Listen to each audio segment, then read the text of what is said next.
Hello and welcome back to the channel. Before we dive in, if you are new here, I highly recommend checking out my intro video titled Why I Started Narrowgate Studios so you get to see what the channel is all about.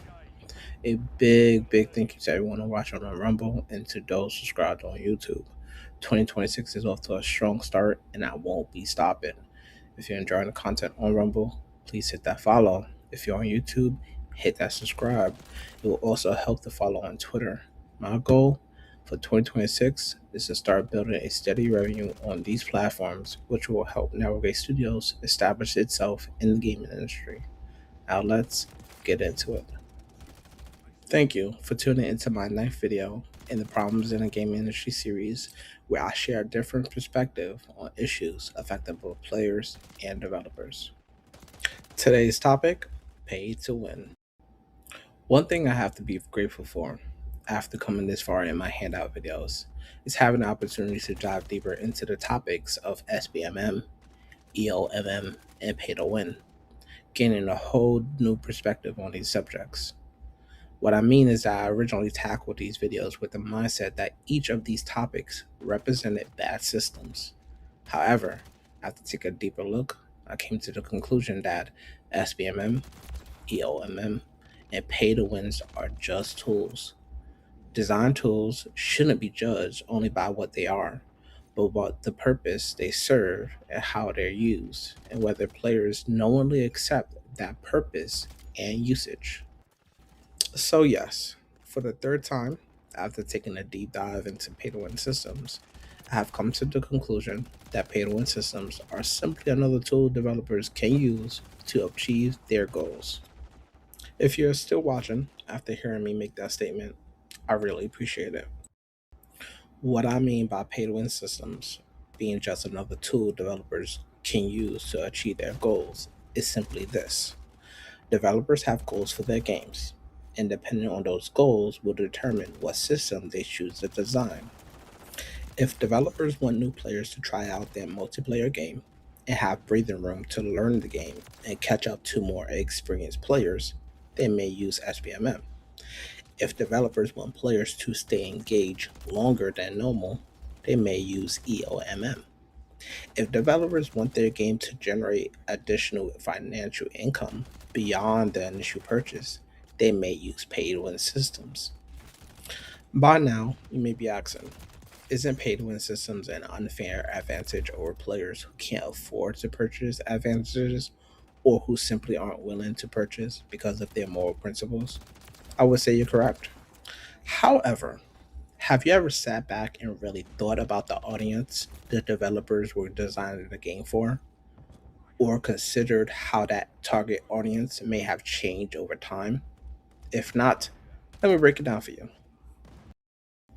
Let's use Call of Duty as an example. Before SBMM became so strict, developers may have had a certain target audience in mind: players looking for a 3 lane military style, semi realistic shooter where they could focus on two things: pick a lane and engage enemies in that lane. It worked for that audience, and the players who stuck around for each release became highly experienced. So, how do developers attract a new audience to a game with a well established player base that has years of experience? One possible answer is SBMM, separating players by skill so newer players have a chance to learn the game. Now, the conversation about how well SBMM is actually designed based on the player's experiences is a separate discussion I covered in more detail in my SBMM, a tool that can be properly used, Problems in the Game Industry number 7. Go check out that one. Using Call of Duty for another example. Imagine you have a loyal audience that has supported the studio through every release, and now the studio wants to introduce a new group of players. At the same time, the loyal audience begins voicing their issues that casual matches no longer feel casual. Developers now have a decision to make. If their goal is to appeal to both loyal audience and the new audience long enough for those new players to eventually become part of the loyal audience, one possible approach they may consider is EOMM. I go into more detail on that topic in my EOMM, a tool that can be properly used, Problems in the Game Industry number 8.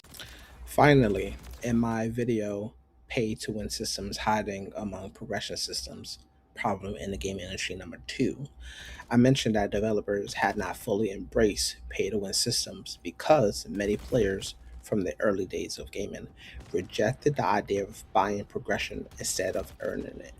I still stand by that statement. However, there seems to be a growing population of players who don't mind paying for competitive advantage or trading money for faster progression, and studios recognize that this audience exists.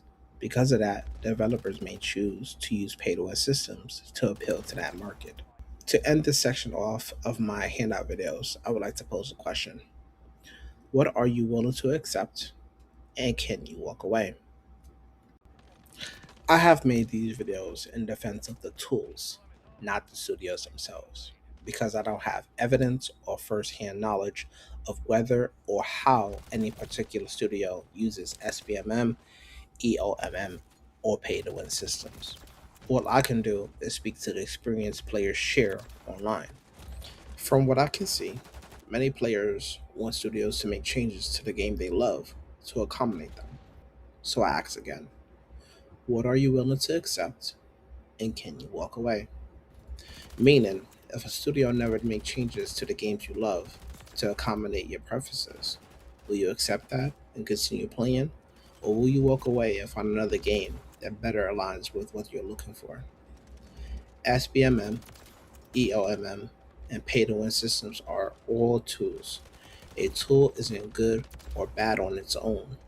What matters is the goal it's designed to achieve and how it's implemented, and whether players knowingly choose to participate in that experience. At Narrowgate Studio, we decided these goals don't align with the kind of games we want to build. So, what would the proper use of pay to win systems look like? The answer is simple: we won't be using it. Narrowgate Studios is not interested in creating games that trade money for progression. At Navigate Studios, our goal is to create experiences that build around practice, discipline, mastery, and improvement.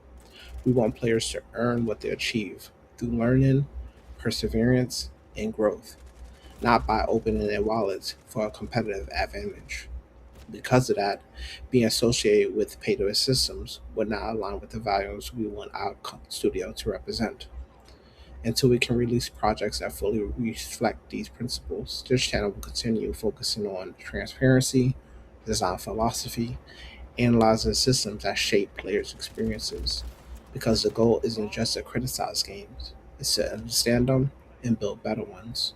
And you'll have a front row seat and a hand in helping Navigate Studios establish itself within the gaming industry. So that's it for today. If you're enjoying the content on Rumble, be sure to hit follow. If you're watching on YouTube, hit subscribe. My goal for 2026 is to build a steady revenue on these platforms, allowing Navigate Studios to be independent and continue growing, and eventually be bringing these ideas to games we create. Thank you for being part of the journey. I'll see you in the next video.